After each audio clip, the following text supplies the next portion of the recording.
The Amber Spyglass by Philip Pullman, book review. So, after The Golden Compass and The Subtle Knife, I come to the end of Philip Pullman's Dark Materials trilogy. These books get more and more bold and controversial as you read through them. And after finishing the third book, I've got to say I'm astonished that there hasn't been more of an outcry against them. I mean, not that I'm trying to encourage censorship, I just don't understand the patterns here. By the third book, the characters are fighting a war against God.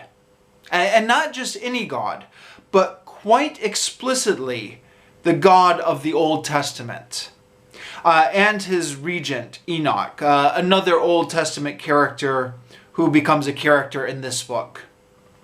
Now, I know these books were never on the favorite reading list of the religious right, but I don't remember the outrage against them being anywhere near what got directed against poor Harry Potter. Maybe this is forgotten a little bit nowadays, but when Harry Potter first came out, at least people in America, religious people, accused it of glorifying witchcraft, and so kind of promoting Satanism by that way. I think that controversy has largely died away now, but it was a big deal back in its day. Interestingly enough, according to Wikipedia, the author Philip Pullman is just as surprised by the reaction as I am.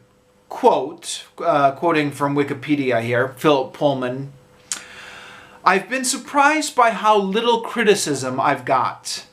Harry Potter's been taking all the flack. Meanwhile, I've been flying under the radar, saying things that are far more subversive than anything poor old Harry has said. My books are about killing God." End quote.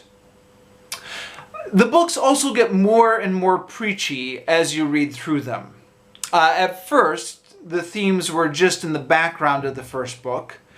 By the time you get to this book, several characters are standing up and making speeches against God.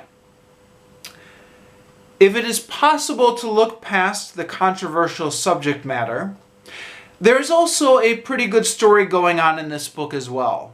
As in the previous book, the action continues to jump through several different universes. With all the different universes to keep track of, the plot becomes more complex, and it's easy to forget this is a children's book.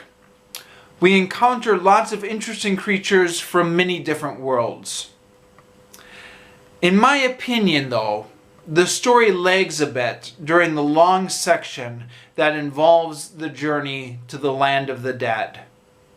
And I know that A Journey to the Land of the Dead has a long history in classical literature, like the Odyssey and the Aeneid, etc. But I still found it boring, and to be perfectly honest, I found it boring even in Homer. I thought that section where Odysseus visits the land of the dead was the most boring part of the Odyssey as well. Most of the questions that got brought up from the last two books are finally answered in this last book. A friend of mine said it was like seeing all the pieces of the puzzle finally fit together. There are, however, still a few unanswered questions left at the end to leave room for further books.